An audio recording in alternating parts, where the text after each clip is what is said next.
A different daily dose of Minna today, guys. Here's a roundup and my opinion on the Alejandro Garnacho situation at Manchester United right now. Be sure to hit the like button. Be sure to subscribe as well if you are new here. Now, if you don't know, Alejandro Garnacho is part of this group that they're calling the Bomb Squad, the Terror Squad, a team that are living in exile at Carrington. It's getting to a point where when Manchester United return from their preseason tour in America, it's reported that these 4 players are expected to be in the under-21s dressing room to keep them away from the senior squad, because Manchester United are doing whatever it takes to get them out of the door. And some of them are playing checkers and some of them are playing chess, because some of the players are happy to wait it out until deadline day so that they can get the move that they prefer, because Manchester United are asking for what some people might say is an unreasonable price tag. But in the case of Alejandro Garnacho, I don't really think it's an unreasonable price tag. Let me know your thoughts down below of the Alejandro Garnacho situation, guys.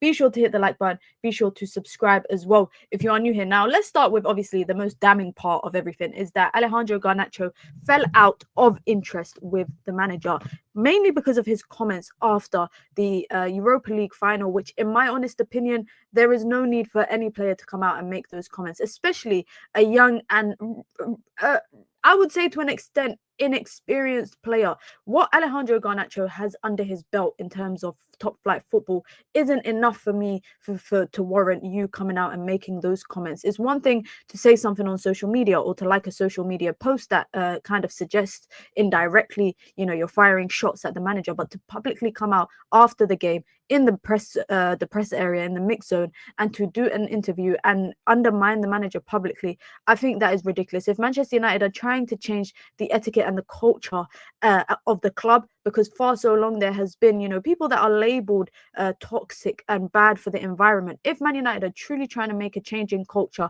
they have to rip up everything, even if it's not what some fans might agree with. Now, in the case of Alejandro Garnacho, I think if we go back and look at, his time at Manchester United, his most impactful time was when he was coming off the bench and when he became a starter and he was shifting from, the left side and the right side and still trying to figure out exactly where he stood in Erik ten Hag's particular lineup. I think that's when the moment and kind of the shirt and the name got to his head a little bit. Now, there's nothing wrong, I always say, with fans supporting their player. You get behind your player at all times, but sometimes I think players show you a reason to kind of question them. And the biggest thing for me that was a question mark on the Alejandro Garnacho situation is back in January when his agent was pictured at Stamford Bridge on a Monday Night Football when Chelsea were playing, because it came out a couple of hours later or just before the game actually kicked off that Chelsea wanted him.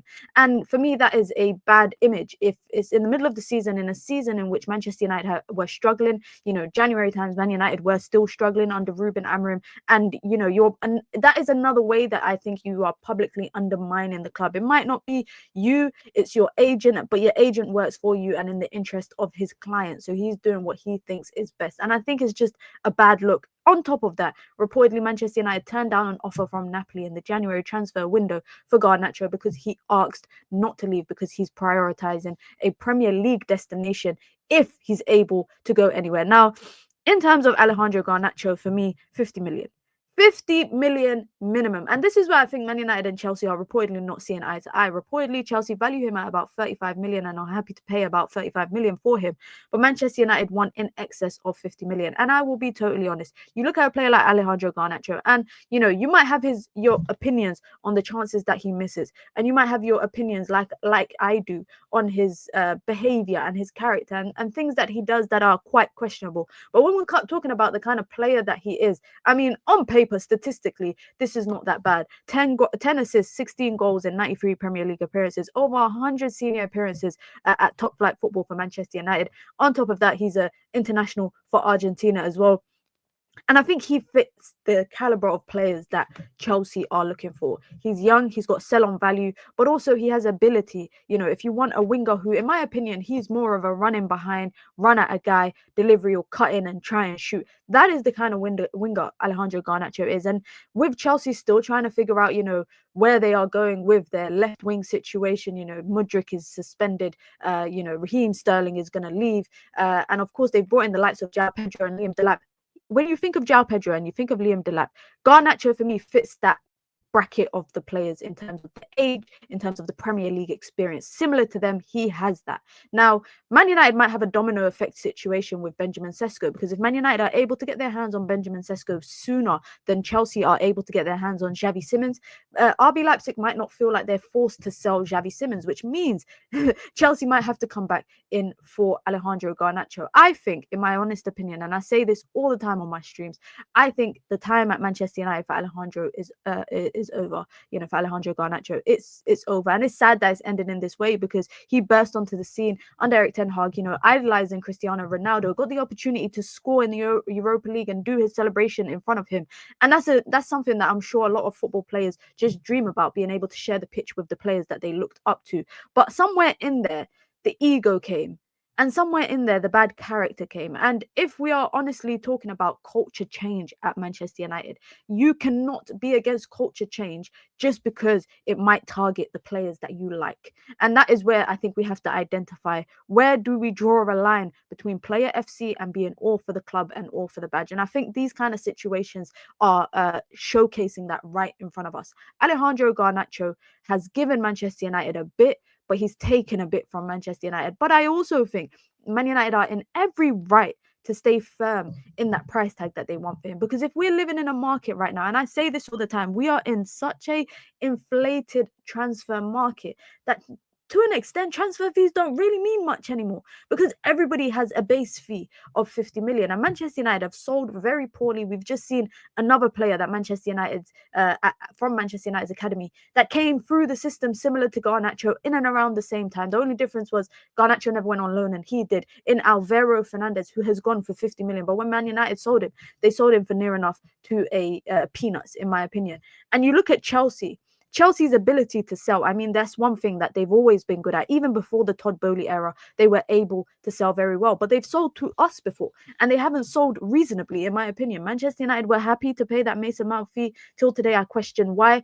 But Chelsea were probably laughing to the bank. They've just sold João Felix to Al Nassr for about 40-ish million. Again, another player that has really actually depreciated in his value since he's joined Chelsea. But somehow, they still managed to get 40 million. So there's no way, in my honest opinion, that Chelsea genuinely believe that if Garnacho is a player that they want, that he is worth less than what João Felix is worth. João Felix, over his career, since, you know, that loan spell he had at Chelsea, and then he joined Chelsea on a permanent, and then he went on loan to AC Milan, his price tag has depreciated, but yet somehow they sold him for more than 40 million. And of course, it's to the Saudi league with only a 2-year contract. So I don't even know how they managed to get that, but they have a good relationship with the SPL.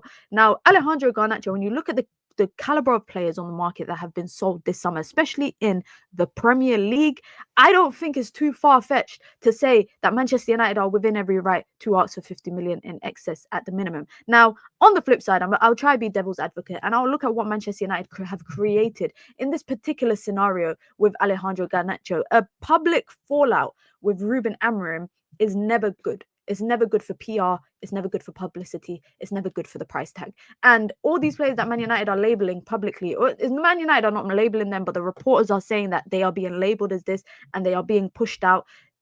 It's only right, I think, looking at the other clubs, that they are in within every right to wait it out.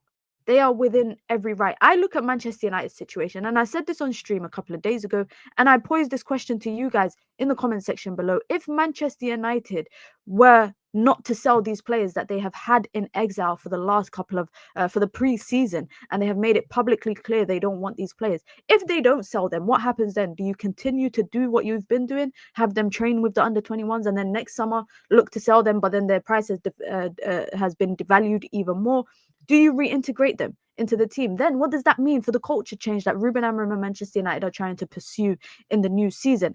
Manchester United have to sort out this situation. And I think with Marcus Rashford going on loan, I think Garnacho should take a leaf out of his book. If you can't get your desired move, which is Premier League, he's been very clear. He wants to stay in the Premier League. He wants to be in Champions League football. If you can't get that desired move, then maybe you should bite the bullet and go somewhere where you know you'll play consistent football, and then maybe next summer you can get that permanent move. And it could be on loan if necessary. Manchester United, I'm sure, are willing to do that because Alejandro Garnacho is not on big wages. So they might even be able to get a transfer fee for him. Now, listen, guys, let me know your thoughts down below. What you think of this Garnacho situation?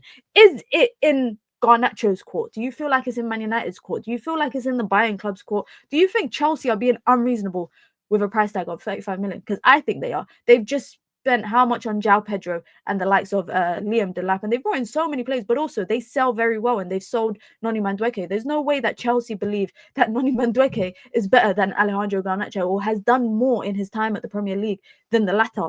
I don't know. I'm a bit bedazzled at that. Let me know your thoughts down below, guys. Be sure to hit the like button. Be sure to subscribe as well. If you're new here, you lot know what it is. Daily dose of midnight every single day here on the channel throughout the transfer window.